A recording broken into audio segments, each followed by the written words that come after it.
사람들의 가장 큰 관심사가 무엇일까요? 주마다 다르고 시간마다 다르고 시대마다 다른 것 같지만 사람들의 가장 큰 관심은 자기 자신입니다. 나와 관련이 되어 있으면 작은 것 하나도 굉장히 커 보입니다. 내 손가락 밑에 찔려 있는 작은 나뭇가지가 온 세상을 뒤집을 것만큼 아픕니다.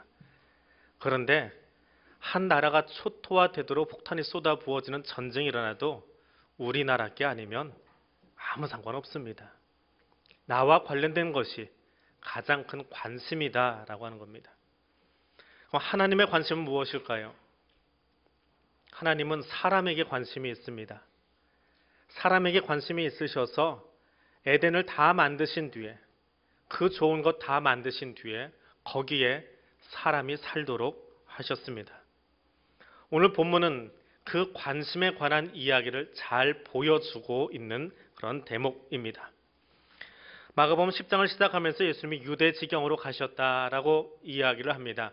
예수님의 관심의 방향이 바뀌었다라고 하는 것입니다.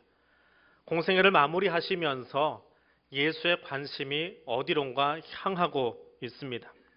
그리고 오늘 본문은 재미있는 구조를 가지고 있는데 1절에서 12절까지는 이혼에 관한 이야기가 나옵니다. 그리고 바로 뒤에 나오는 이야기는 아이를 안수하고 축복하는 이야기가 나옵니다. 어울릴 것 같지 않은 두 개의 이야기가 한 장 안에, 10장 안에 붙어 있습니다. 이 두 이야기의 공통 분모는 무엇일까요? 가정입니다.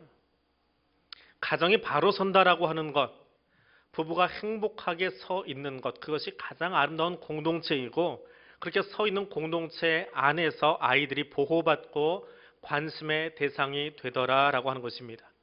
그곳이 천국이고 거기 하나님의 관심이 머물러 있습니다. 그래서 오늘 본문의 시작은 이렇게 시작되겠습니다. 사람들이 예수께서 만져주심을 바라고 아이들을 데리고 왔더라. 그런데 후반절에서는 제자들이 그들을 꾸짖더라. 그때 예수님이 그 제자들을 꾸짖는 장면이 두 구절에 걸쳐서 나옵니다. 그리고 마지막 절에는 예수님이 그들을 안고 안수하시고 축복하셨다라고 나옵니다. 자, 무명의 성도들이 예수님에게 나옵니다. 예수님을 찾아온 사람들은 병에 걸린 사람들, 병이 낫기 위해서 찾아왔겠지요. 또 삶의 고뇌를 지니고 있는 사람들, 문제 해결을 받기 위해서 찾아 나옵니다. 그리고 바리새인과 서기관처럼 진리를 탐구하는 사람들이 예수님과 논쟁하기 위해서도 찾아왔습니다. 그런데 어떤 사람들이 예수님이 그저 아이를 한 번만 만져주셨으면 하는 마음을 가지고 나왔습니다. 어떤 프로그램을 진행하면서 그룹을 좀 지어주었습니다. 그리고 각 그룹마다 자기 팀의 이름을 정해보아라 라고 했더니 한 팀에서 그렇게 적었습니다. 아무 이유 없어 하고 적어 놓았습니다.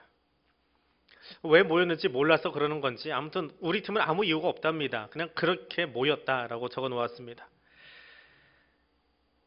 아이들을 데리고 온 사람들을 바라보는 제자들의 눈입니다. 저들은 아무 이유가 없다는 겁니다. 마태는 똑같은 본문을 쓰면서 서두에 이 짤막한 구절 서두에 안수받기 위해서 왔다라고 결론을 적어 놓았습니다. 근데 마가는 결론은 뒤에 이야기고요. 이야기 하나 진행되는 순서대로 적었습니다. 그래서 예수님은 만져만 주셔도 괜찮습니다 라고 하는 마음으로 아이들을 데리고 나왔습니다. 그런데 다른 사람들이나 제자들이 보기에는 이 부모들은 이유가 없는 겁니다. 병이 낫는 것도 아니고 심리적인 치료가 필요한 것도 아니고 토론이 필요한 것도 아니고 그러다 보니까 이유가 없어서 순위에서 제외되었습니다. 제자들의 입장에서는 좀 절룩거리고 팔 못 쓰고 눈 뜨지 못하는 사람이 예수님께 와서 병을 치유받던지 아니면 마음이 괴로운 사람이 와서 위로를 받던지. 근데 천진난만하게 나와가지고 예수님이 만져주시는 동안 다른 사람들이 뒤에 줄을 길게 서는 것, 이것은 잘못되었다라고 여긴 것입니다. 굳이 저들에게까지도 시간을 내어 주어야 되느냐라고 이야기하고 있는 것입니다. 지금 고침받을 사람이 하나둘이 아닌데 말입니다. 주일 예배를 마치고 이제 밖으로 나가는 길에 목사들이 저 앞에 쭉 서 있습니다. 장로님들이 서 계시는데 이제는 날씨가 따뜻해져서 아이들을 밖에다 이렇게 내놓고 다니시지요. 근데 아직도 아이들을 폭 감싸고 지나가시는 분들이 있어요. 꽃가루 때문에. 뭔 호들갑이냐 그런데 젊은 부부하고 저도 세대 차이가 나요. 뭐라고 말 못합니다. 근데 세대 차이가 나더라고 이제는. 여러분이 보기에는 뭐 그게 그거 같을지 몰라도 키우는 방식 자체가 달라요. 겨울이 되면은요 포대기를 완전히 싸가지고 아이가 안 보여요. 앞에다 고치 하나 끌어안고 다니는 것 같아요. 근데 그러다가 제 앞에 오면 엄마가 몸을 돌려요. 자기가 나를 보는 게 아니고 아이가 볼 수 있도록 몸을 돌리고 포대기를 걷습니다. 그럼 아이 머리를 살짝 뒤에서 밀어요. 목사님 우리에게요. 얘 인사해 그러고 애는 가만히 있는데 톡톡 밀어요. 근데 그거 가만히 그냥 지나가게 내버려 두면 그 다음부터 제 앞에 안 지나갑니다. 와봤자 아무 필요가 없거든요. 아이 머리에다 손 얹고 한마디라도 해주고 축복해주고 인사를 해주면 그 다음 주에 또 옵니다. 신이 나서 옵니다. 둘째도 셋째도 계속 데리고 와요. 그래서 가능하면 안 냈을 때 손을 좀 따뜻하게 해놓으려고 그래요. 찬 손 얹으면 아이들이 자다 깨거든요. 아무튼 그게 부모의 마음이에요. 오늘 본문 속에 나오는 이 무명의 성도들이 그렇습니다. 우리 아이 그냥 한 번만 손대주세요. 만져주세요. 이유가 없습니다. 병이 낫는 것도 아니고 그렇다고 뭐 특별히 아이가 갑자기 키가 크는 건 아니에요. 그냥 만져주시면 좋겠습니다. 예수님을 향한 존경이 있고요. 그분이 선포해 주실 아주 짤막한 구절이지만 뭔가 은혜가 있을 것 같고 그리고 스스로의 힘으로는 예수님 앞에 나갈 수 없기 때문에 엄마가 혹은 아빠가 그 아이를 품에 안고 예수님 앞에 나아간 겁니다. 고대 근동 사람들은 랍비 앞에도 그렇게 데리고 갔답니다. 랍비가 아이에게 덕담해 주기를 바라서 아이를 안고 갔대요. 더군다나 예수님 앞인데 어찌 아니 가겠습니까? 여러분 지금 여기 왜 나와 계십니까? 무엇을 기대하고 무슨 생각하고 나오셨습니까? 습관을 따라서 나온 사람도 있고 비가 오기 때문에 멀리 못 가서 오신 분도 있고 또 여러 가지 이유로 여기 오신 분들이 있습니다. 근데 중요한 건 그 어떤 상황 속에서도 하나님 만나고 싶어서 나오셨지요. 이제 더 중요한 게 있어요. 내가 여기 주의 전에 나올 때에 스스로의 힘으로는 하나님 앞에 나올 수 없는 연약한 자들의 손을 잡고 나오실 수 있기를 원합니다. 스스로의 힘으로는 하나님 앞에 나설 수 없는 사람들 말입니다. 겸연쩍어서 오랜만에 교회 나오기 좀 쑥스러운 사람들 혹은 하나님 알지 못하는 사람들 그들의 손을 붙잡고 나올 수 있기를 원합니다. 본문 속에 이야기하는 어린아이는 비단 젖먹이 아이들만 이야기하는 것은 아닙니다. 아직 이 자리가 낯설고 좀 겸연쩍어서 방학을 오래 하다 보니까 다시 신앙에 개학을 하기가 참 힘에 겨운 사람들 그 어린아이 같은 성도들의 손을 붙잡고 주님 앞으로 나아갈 수 있는 부모의 심정을 가진 성숙한 성도의 자리에 설 수 있기를 원합니다. 예수님 옆에 있는 제자들 참 열심히 있는 사람입니다. 부목사 때 지금도 우리 부목사님들 뒤에다 세워놓지만 예배 시간에는 제일 뒷자리에 부목사들이 앉아 있습니다. 거기 왜 앉아 있을까요? 똑같은 예배 3번, 4번 드리다 보면 나중에 설교가 똑같아요. 다니면서 하는 설교가 특별히 달라지지 않습니다. 간혹 그 예배 시간에 특별히 나온 사람이 있으면 언급을 하긴 하겠지만 그냥 지나갑니다. 그러면 저절로 고개 떨어집니다. 근데 거기 앉아 있으래요. 참 잠을 깨고 있는 것이 힘든데도 거기 앉아 있으래요. 가만 보면 부목사들의 역할이 예배에 집중하기보다는 예배 질서에 집중이 됩니다. 누가 예배를 깨트리지 않나, 분위기가 깨어지지 않나, 갑자기 돌발 상황이 생기지 않나. 요즘은 이단들도 찾아내리라고 눈을 뜨고 뒤에서 쳐다보고 있습니다. 예배드는 이단들의 행태가 있거든요. 이게 부목사 자리예요. 제자들도 그랬던 것 같습니다. 예수님 옆에 서서 뭐 했습니까? 치유 기도가 끝나면 감사 인사 나중에 하고 빨리 비키세요. 뒤에 사람 또 기도 받아야 되니까. 당신 일 끝났으면 빨리 지나가세요. 토론 끝났으면 빨리 지나가세요. 상담 끝났으면 빨리 지나가세요. 오늘 뒤에 서 있는 사람이 수천 명인데 이거 다 하려면 시간이 많이 걸려요. 또 빨리 끝나야 우리도 밥 먹지요. 이게 제자들의 마음이에요. 빨리 좀 지나갔으면 좋겠어요. 누군가 오래 예수님 붙잡고 있으면 훌떡 밀어내버립니다. 부목사 때 그런 일이 한 번 있었습니다. 이 교인들의 특징인데요. 이게 뭐가 나쁘다 좋다는 아닙니다. 제 방으로 불쑥 들어와서 이야기를 전하고 가시는 분들이 있어요. 그런가 하면 권사가 돼도 집사가 돼도 저한테 직접 이야기하는 게 힘들어서 부목사님을 꼭 경유하시는 분들이 있어요. 또 그 부목사도 어려워서 꼭 구역장에게 이야기하시는 분이 있어요. 어느 게 정답일까요? 정답은 없습니다. 단지 저한테 먼저 들어오면 구역장한테 귀띔해줍니다. 알고 있으라고요. 모르고 있으면 거기도 괜히 서운하거든요. 아무튼 예배 끝나고 담임 목사님 앞에 계시고 옆에 쭉 부목사들이 서서 우리 교구 식구 누가 나왔나 이제 눈도장 찍고 확인하고 있습니다. 그런데 누군가 앞으로 쑥 들어옵니다. 목사님 옆에 계셔서 제 앞에 오는 건 이분은 직통 게시파가 아니고 돌아가는 사람이지요. 부목사 돌아가는 사람이에요. 앞에서 손을 잡고 이야기를 시작하시는데 이분이 말 더듬으시는 분이었어요. 말을 심하게 더듬으시고 천천히 하셔서 남들이 1분이면 끝날 이야기를 5분 정도 하셔야 의사 전달이 끝납니다. 그분이 손을 잡고 악수를 하더니 목사님 하고 이제 뭔가 기도 제목이 나오기 시작하는 거예요. 누군가 여러분에게 기도 부탁을 하면 네 제가 기도해 드릴게요 하고 돌아서지 마십시오. 그거 절대로 기도 안 하십니다. 잊어버리거든요. 내게 바빠서. 누군가 기도 부탁을 하면 가장 좋은 방법은 그때 손잡고 그 자리에서 기도해 주세요. 길게 하지 마십시오. 그냥 그분이 했던 이야기를 그대로 반복해 주시면 돼요. 기억하셨다가 이거 때문에 집사님한테 기도 부탁합니다. 그러면 예, 집사님이 이런 기도 부탁하셨는데 하나님 이거 들어주세요. 아멘 하시면 돼요. 그건 기도해 드린 거예요. 그게 안 잊어버리는 가장 좋은 방법이에요. 아무튼 말 더듬으시는 분이 제 앞에 와서 손을 잡고 이제 기도 부탁을 하려고 이야기를 막 시작하고 천천히 나가고 있는데 바로 뒷자리에 성질 급한 집사님 한 분이, 그것도 우리 교구 사람이었어요.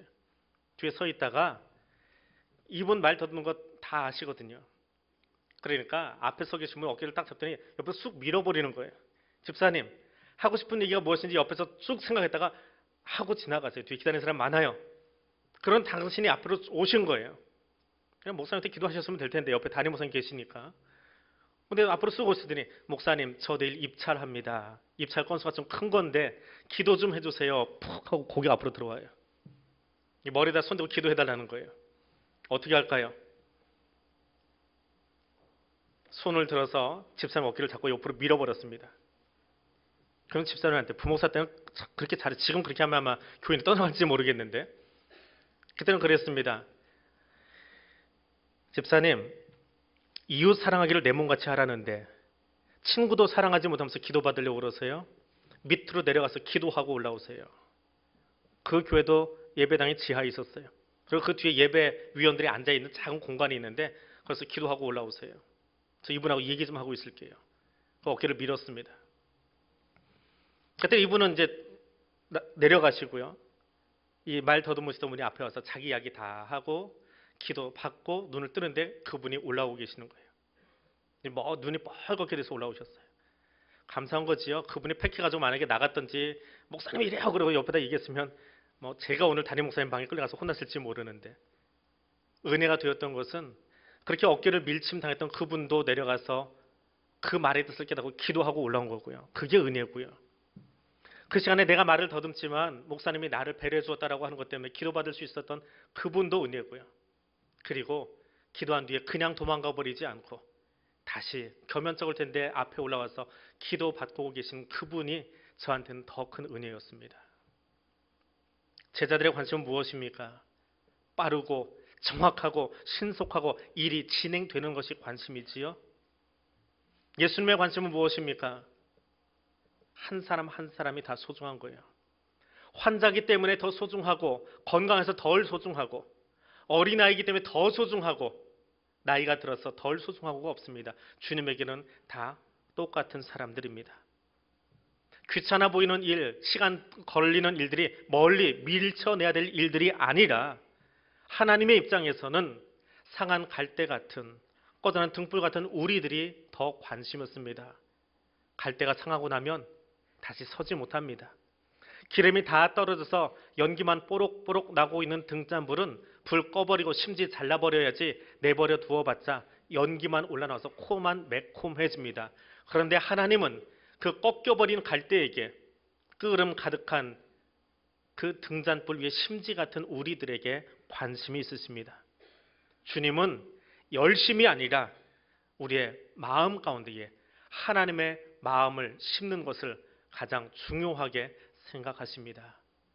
그분의 마음을 나의 가슴에 심을 수 있는 하나님의 사람들 될 수 있기를 원합니다.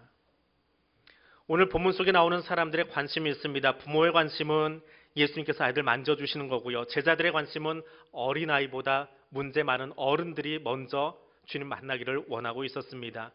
그럼 아이들의 관심은 뭘까요? 아이들이 집중력이 굉장히 짧아요. 어른하고 비교해서 못났다라고 하는 것이 아니라 짧습니다. 제가 교육전도사 때 유년부부터 시작을 했어요. 제일 처음 교사할 때는 소년부를 해봤고요. 제가 유치부, 유아부를 안 해봤습니다. 근데 어느 날 교회 학교 다 모여있는 시간이 있었어요. 행사 때문에. 근데 앞에 서 있다가 유치부 아이들에게 제가 이야기를 해야 될 그런 타이밍이 있었습니다.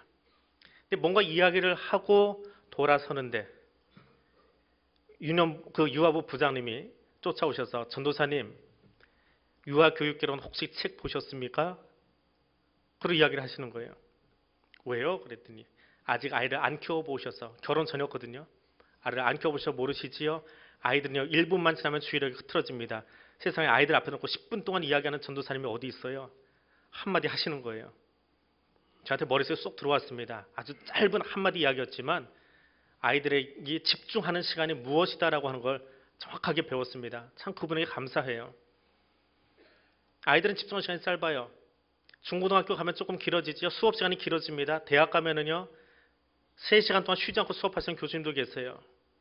이게 집중력이 길어지는 거지요. 아이들은 집중하는 시간이 짧습니다. 비단 어린아이만 그럴까요? 어른이 되어도 어린아이 같은 사람들이 있습니다. 집중하는 것을 힘들어합니다. 한 부서에서 진득하게 봉사하는 것이 힘든 사람들이 있어요. 한 교회에서 진득하게 신앙생활 하는 것을 어려워하는 사람들이 있습니다. 속초에 있을 때 어떤 여자분 하나가 뒤에서 등록하는 게 보였는데 카드가 앞으로 안 올라오는 거예요. 세가족 등록 담당하시는 장로님에게 예배 끝나고 나서 장로님 그 카드 왜 저한테 안 주세요? 그랬더니 목사님 저분은 안 받아도 돼요. 저분은 3년에 한 번씩 교회 옮기시는 분이에요. 속초 유명한 교인입니다. 3년 뒤에 옮길 거예요. 그래서 받을 필요가 없습니다. 제가 거기 있는 동안에 교회 옮겼고요. 알기로는 속초에 있는 큰 교회 몇 군데를 몇 년 만에 옮기셨는데 그때 제가 있던 교회 15년 만에 오셨대요. 평생 그렇게 그냥 기러기처럼 돌아다니는 정착하지 못하는 교인들도 있습니다. 어린아이 같은 신앙의 사람들, 우리가 돌봐야 될 사람들을 사실은 내 품에는 아이만이 아니고 어린아이처럼 사는 사람들이 있습니다. 그들도 관심의 대상이고 돌봄의 대상이겠지요. 예수님은 그런 아이를 붙들고 나온 부모의 열심, 부모의 마음을 보신 겁니다. 그래서 만져준 것으로 끝나지 않고 그들을 축복해 주셨습니다. 스스로의 힘으로는, 스스로의 결단으로는 예수님을 잡지 못하기 때문에 그들에게 정말 예수님이 필요합니다. 오늘 예수님이 붙잡아 주셔야 될 어린아이의 심령은 누구입니까? 지금 머릿속에 누군가가 막 지나가십니까? 사도 바울의 고백을 들어보십시오. 빌립보 성도들에게 이야기합니다. 내가 이미 얻었다 함도 아니요 온전히 이루었다 함도 아니라 오직 내가 그리스도 예수께 잡힌 바 된 그것을 잡으려고 달려가노라. 어린아이가 누구예요? 바울 자신입니다. 사실은 내 안에도 어린아이의 심령이 있음을 고백해야 돼요. 다 큰 것 같지만 이제는 직분도 가지고 좀 괜찮은 것 같지만 여전히 어린아이처럼 나도 좀 보아주었으면 좋겠고 나도 좀 챙겨주었으면 좋겠고 나도 좀 알아봐 줬으면 좋겠고 담임 목사님이 어린아이 때문에 무릎 꿇고 인사하는 것처럼 나도 눈 맞춰주고 안녕하고 인사해 줬으면 왠지 신날 것 같은 어린아이 마음 나한테는 없습니까? 그걸 인정하라고요.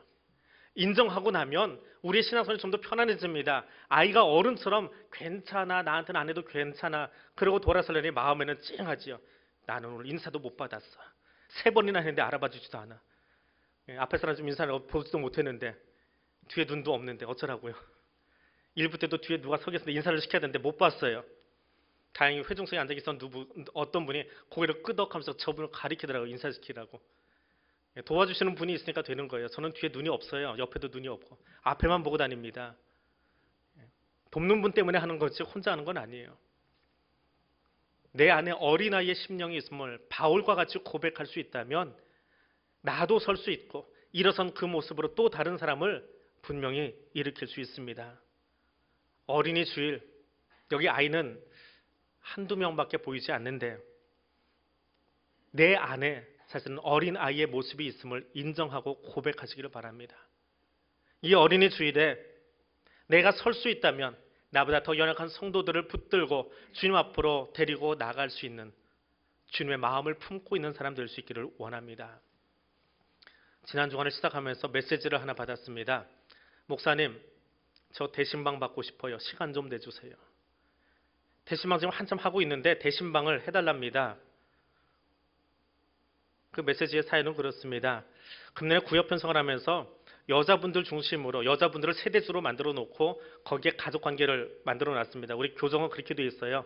남자분이 위로 안 올라가고 여자가 서 있고 여자분의 남편, 아들, 딸, 시부모, 친정엄마 그렇게 관계를 써가면서 교섭부가 만들어집니다. 근데 아내를 사별하고 나니까 남성 구역으로 들어간 거예요. 그것도 남성 관리 구역으로 들어가 버리는 겁니다. 부부 구역이 아니고 남자들끼리 모여 있는 수컷들의 고장일까요? 거기에 가버린 거예요. 그러니까 신방 목록에서 빠져버린 거예요. 그러니까 이분이 나도 대신방 받고 싶어요 하고는 메시지가 왔습니다. 시간을 내어달라고. 그래서 수요일 오후에 시간을 잡았습니다. 수요 예배 끝나고 나서 그때가 조금 시간이 한가해요. 다른 날보다. 그래서 그날 뵙겠습니다. 그리고는 마음속으로 살짝 웃었습니다. 재밌겠다. 남자 둘이 앉아가지고 성경책 펴놓고 신방하는 게 참 재밌겠다. 왜냐하면 대부분의 대신방은 여자분들이 앞에 있거든요. 그래서 남자하고 이렇게 맞닥뜨려서 둘이 신방할 때는 조금 어색할 때도 있어요. 무슨 얘기부터 나올까? 어떤 마음으로 신방을 요청하셨을까? 수요 기도회가 끝나고 교우들하고 인사를 마치고 위로 올라갔습니다. 그럼 먼저 올라와 계셨어요. 방으로 들어가서 신방이니까 성경책을 앞에 펴놓고 어디를 읽을지 모르니까 가운데 쭉 펴놓고 앉았는데 제가 주일마다 하는 광고 있지요. 이번 주간 기도 받는 분, 신방 받는 분들 기도 카드 작성하셔서 교구 목사에게 내어달라고요. 기도 카드를 작성하시고 앞으로 쭉 내미시는 거예요. 당신의 이름이 있고 딸의 이름이 있고 기도 제목이 적혀 있었습니다. 주 안은 찬송도 적혀 있고요. 약간 좀 재밌다라는 마음으로 시작했던 마음이 그분의 진지함에 놀랐습니다. 예배를 막 끝낸 터라 찬송 부르지 않고 성경 구절을 읽고 그리고 말씀을 전하고 그분의 삶과 딸과 가정을 위해서 기도했습니다. 어떻게 보면 굳이 신방받지 않아도 될 장로님입니다. 교우들을 치리하고 서야 될 자리에 있는 분. 그런데 나도 신방이 필요한 존재예요. 나도 하나님 말씀을 받아야 할 존재예요. 그런데 아내를 사별하고 나니까 이제는 구역에 속해서 신방받을 수 있는 건 아니고 그래서 내가 먼저 신방을 받겠습니다. 그리고 그 마음으로 앞에 성경책을 끌어내놓고 거기 직접 적은 기도 카드를 내면서 신방을 받고 계셨습니다. 누군가를 세우고 치리하기 전에 내가 먼저 하나님의 말씀을 필요로 하는 사람입니다라고 어린아이라고 고백할 수 있는 그 마음, 내가 어린아이여서 하나님께 받아낸 그 말씀을 가지고 이제는 또 나아가서는 내게 맡겨진 직분을 가지고 누군가에서 기도해 줄 수 있는 그 마음, 하나님이 원하시는 마음이 그 마음 아닐까요? 누군가를 세우기 전에 하나님 앞에 서려고 하는 어린아이 장로님을 바라보면서 사실은 기도하는 젊은 목사가 더 은혜가 되었던 시간이 수요일 저녁 대신방이었습니다.